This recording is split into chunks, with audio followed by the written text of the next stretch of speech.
Hello, this is Neeraj 20BC1656, and I'm here to give a review on the project of the course Natural Language Processing. So I'll be talking about the general things about natural language processing and later go on to my project which I'm doing in this course. So let's start with the NLP. That is, what is NLP? So we all know NLP stands for Natural Language Processing. So it is the ability of computer program to understand human language like it is spoken. So usually we code in computers for computers to understand it. So NLP is like something, the ability of a computer in which the computer understands the normal human English language, like the normal language which you are speaking. So also NLP has existed for like more than 50 years and has roots in the fields of linguistics, that is like spoken fields. It has variety of real world applications in number of fields including medical research, search engines, business intelligence. So now moving on to the working of NLP.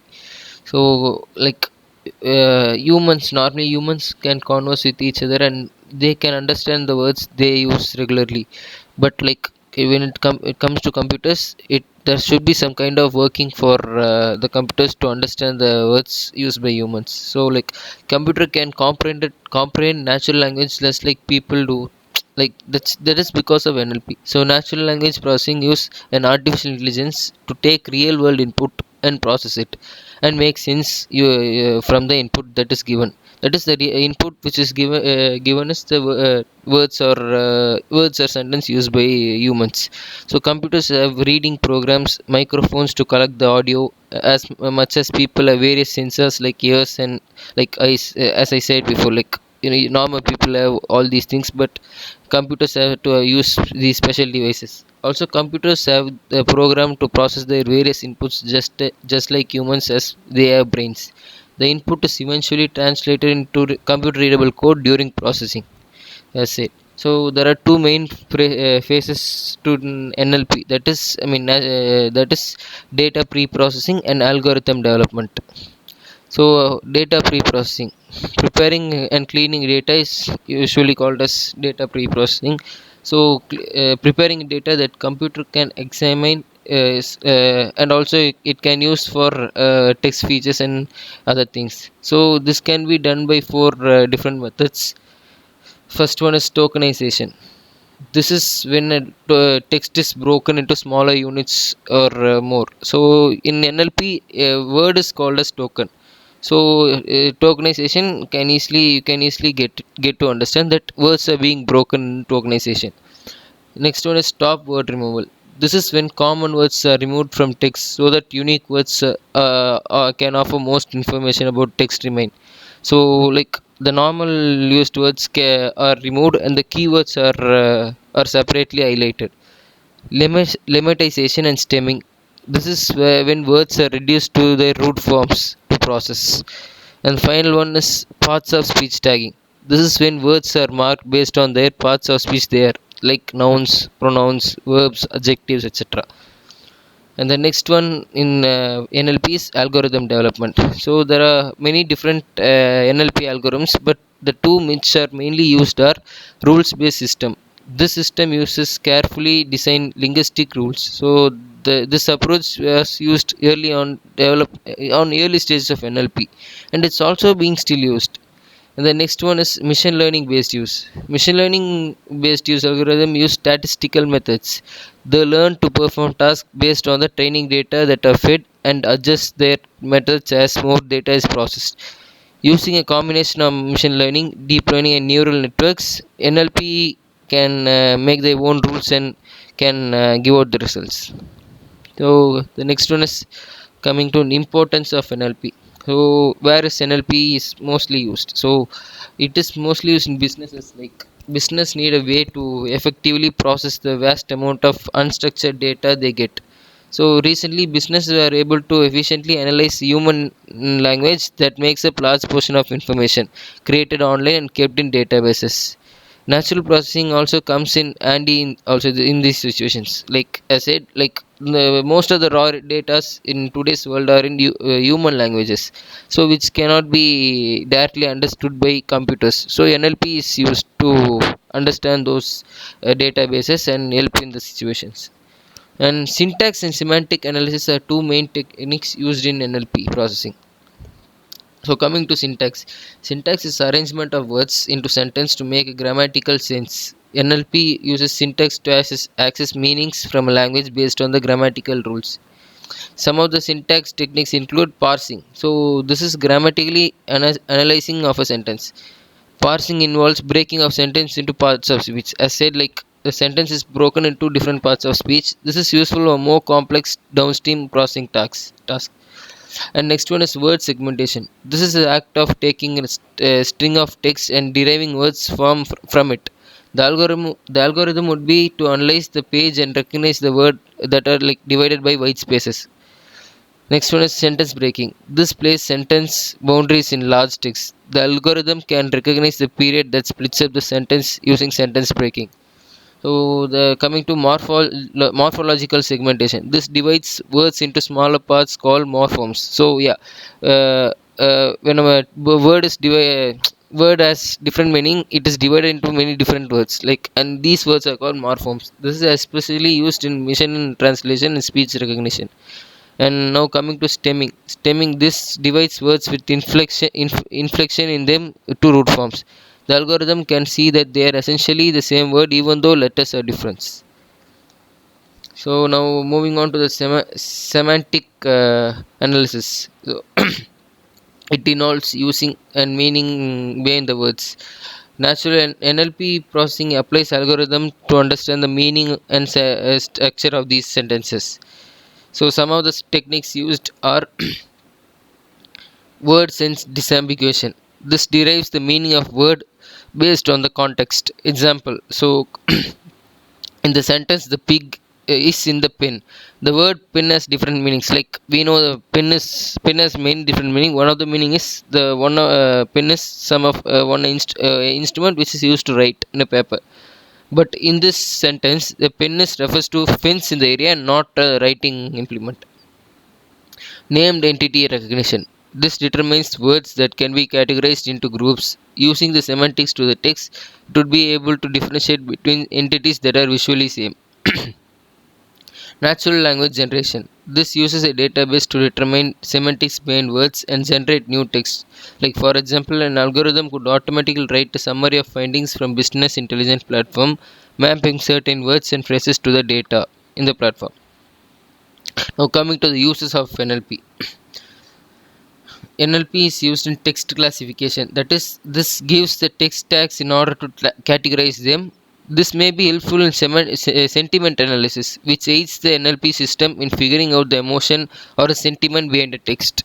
So usually we humans can convey our sentiment or emotions while talking to another one through our facial expressions, but computer can only understand those through NLP as a way to forecast what the speaker or writer could do based on the language they are generating. It could be helpful for intent detection.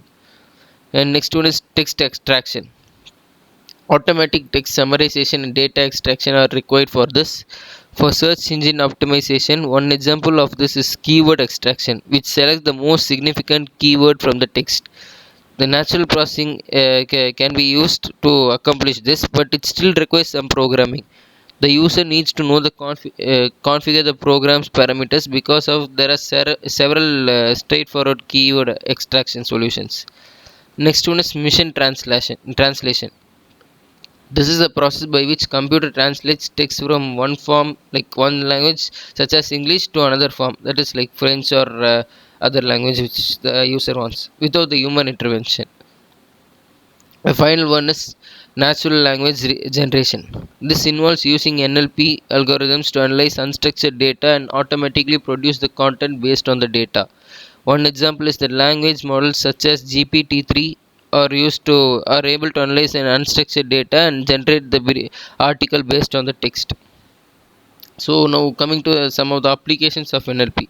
So it is used in customer feedback analysis, like AI analysis, artificial intelligence analyzes the social media reviews of the customer or people using customer service automation also uses NLP. So voice assistants on the other end of customer service phone line are able to use speech recognition to understand what the customer is saying, I mean what the customer is emoting.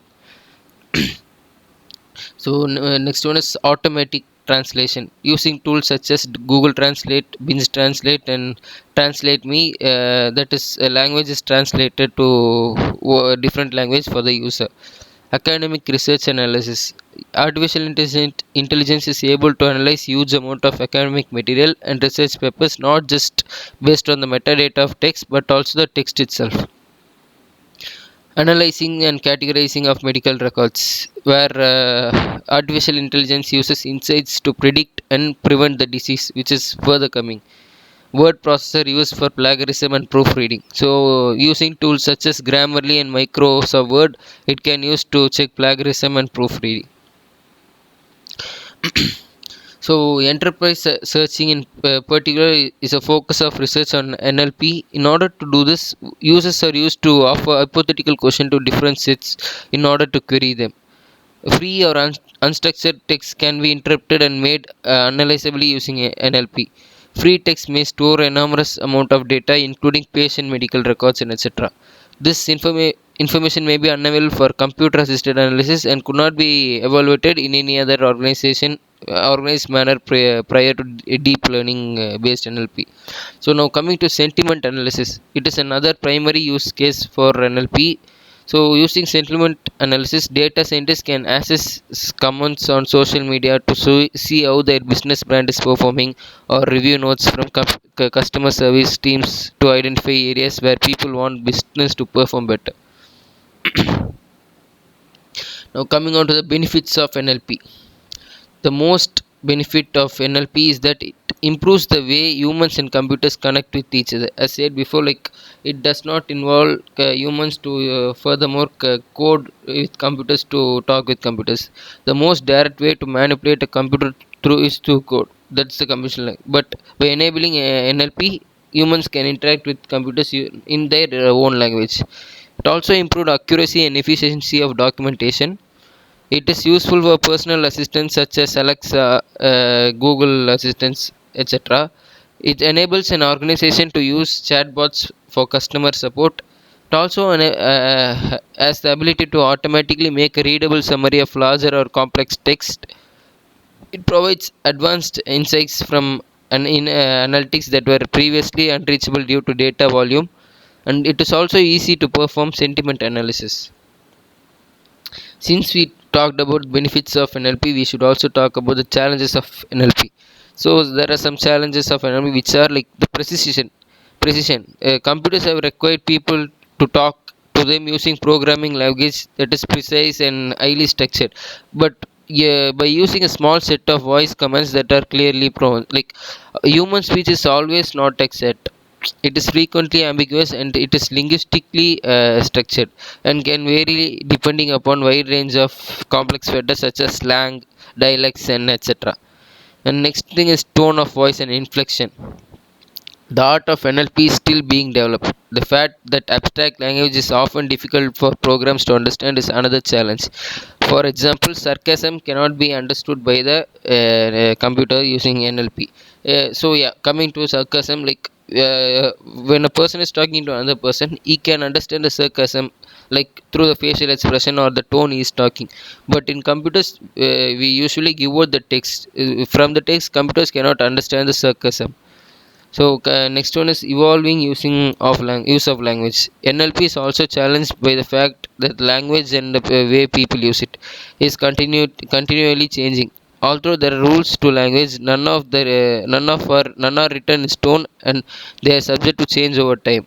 Hard computational rules that work on now may become obsolete, and as the characteristics of real world language change over time. And evolution of NLP. So NLP started at 1950s. It has root at 1950s. NLP has its own root in the decade when Alan Turing developed the Turing test to determine whether a computer is truly intelligent. This test involved automated interpretation and generation of NLP. And during 1950s to 1990s, NLP was largely rules based, like using handcraft rules developed by linguists to determine how computers would process language. And at 19 like during 1990s, after 1990s, top down language first approach to NLP was replaced with more statistical approach, that is ML, because advancement in computer made more efficient ways of developing NLP technology. And from 2000s to 2020, NLP saw dramatic growth in popularity as a term. With advance in computer power, NLP has gained numerous real applications. Today, approaches to NLP involve combination of classical linguistic and statistical methods. So now coming to the levels of NLP, there are several levels of NLP. I mean, there are total of 8 levels of NLP, which is given. Some of them are phonetics and phonology, orthography, morphology, syntax, lexical semantics, compositional semantics, pragmatics, and discourse. So, phonetics and phonology. Phonetics is a branch of linguistics that studies how a human produce or perceive sound. In case of sign languages, the equivalent aspects of sign. So, linguists who specialize in studying the physical properties of speech are phoneticians. Phonology, on the other hand, is a branch of linguistics that studies how language or dialect systematically organize their sound, or for sign language, their constituent parts of sign. The term can be referred specifically to a sound or sign system to a particular language. Now, orthography. It is a practice or study of how correct spelling according to established usage. In broader sense, orthography can refer to study of letters and how they are used to express sounds. Letters in English, like orthographically, usually represent a particular phoneme. Uh, for example, the at and AET consist of two letters A and T, which represent AE and T individually. Sequences of letters may perform this role as well as single letters. So now coming to morphology. Morphology is study of how parts of word the parts of could make different meanings by combining with each other or standing alone. For example, if you take morpheme cookie and add suffix s to it, it becomes cookies. Cookie is a singular word and cookies is a plural word, and which is different. It gives a different meaning. Now coming to syntax. Syntax is term used by linguists to describe a set of principles and rules that govern sentence structure and word in order of a particular language. Syntax in English forms a specific order for grammar, like subject followed by verb followed by direct object. In the given example, I like chocolate. I is the subject, like is the verb, and chocolate is the object. The next example is professor I told you about rejected my research professor. So the subject is the professor, the one told you about, and rejected is the verb here, and my research proposal is the object here. So coming to lexical semantics are subfield of linguist semantics. Is a study of word meaning. It includes the study of how words structure their meaning and how they act in grammar and compositionally and relationship between distinct senses and use of word. Compositional semantics. The meaning of a phrase is determined by combining the meaning of subphrases using rules which are driven by syntactic structure. Compositional semantic help us to figure out what words to use based on contextual meaning and social situations. Pragmatics. Pragmatics is specialized branch of study focusing on relationship between natural language and users of that language. Pragmatic focus on conversational implications or what the speaker implies and which the listener infers. So discourse processing is a suite of NLP which tasked to uncover linguistic structures from the text at several levels, which can support many downstream applications. It is also classified into descriptive, narrative, expository, and argumentative. And now coming to my project in NLP. This is cyberbullying detection using natural language processing. So, what is generally mean by cyberbullying? Cyberbullying is a term used for content or image placed on an online platform which is not accepted socially, like abusing someone or abusive words by an individual or group. So, it is like nowadays it is seen at more often in Twitter, YouTube, Instagram, and other social platforms. It is also a very rude manner to expressing or expressing yourself to someone. The major problems in fighting cyberbullying include like these kinds of words and sentence when it occurred on platform. These put forward to these cases like these. They find out the one who put out these words and they should forward the cases in law agency and finding the person responsible for this. The objective of this project is to combat online harassment and aggression by developing prototype that can automatically detect cyberbullying and abusive behavior on social media. So it starts with extracting or collecting the data set, like extracting, collecting the and labeling the data set, and followed by pre-processing, cleaning, and experiment with various features to improve accuracy. So once it is cleaned, classification of text, comment, and post into one or many other classes, and followed by evaluation analysis to the best model. This can be achieved using both natural language processing and machine learning.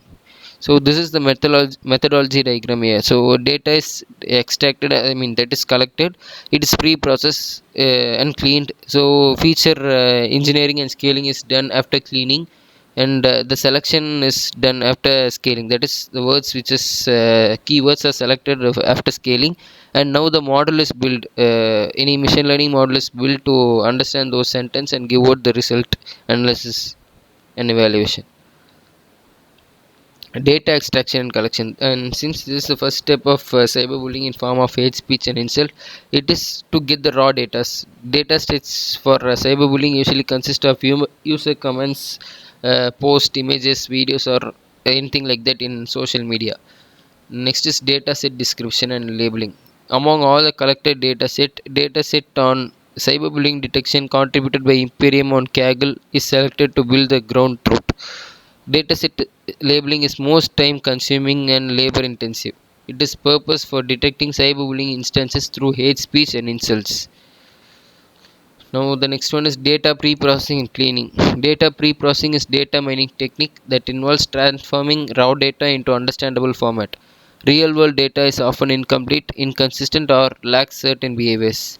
Data pre-processing is proven method of resolving such issues, and it also prepares raw data for further processing. So it is in the given diagram, it is given like data is set in CSV format, it is changed to lowercase, for it is replaced contradiction, it replaces colloquial words, it does stemming, tokenization, that is breaking of words, and stop word removal. So and it is written back to CSV form. And now building the machine learning model, this is the final process in the project. Like it is used to find the models and give out the results. So for the purpose of building ML model, four different ML can be used in this place in our project. Like it can be logistic regression, support vector machine, and random forest or gradient boosting machine. So logistic regression and SCM support vector machine require input as sparse matrix of feature set, whereas random forest and gradient boosting requires dense matrix. After training the model, they are applied to test dataset provided on like Kaggle, that is where we get our data, and the prediction. Finally, the prediction generated for dataset is written down on a file. And this is how our project works to find out the cyberbullying detection. Thank you.